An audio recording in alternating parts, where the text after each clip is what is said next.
obnoxious and offensive, deliberately offensive for purposes of driving media narrative. And I want to be frank. And I'm not talking about any of you in particular because I know you don't make these decisions. But I hope the U.S. media begins to examine the role they've played in all this. Because I can tell you that for months I've been giving speeches on public policy and nobody paid a lot of attention. And the minute that I mentioned anything personal about Donald Trump, every network cut in live to my speeches hoping I would say more of it. So then they could go on the air and say, oh, this is so sad. Subtitle, we're going to keep giving it coverage because it's good for our ratings.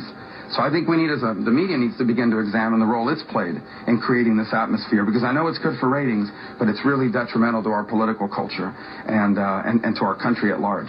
Yeah, those were comments that I'm not sure that Marco Rubio would have made if he thought that he was still in this race. But he's of course absolutely right that there's a lot of folks in the media who are going to have to look themselves in the mirror, including the cable channels that have just. I mean, you look at some of the numbers. I haven't done this lately.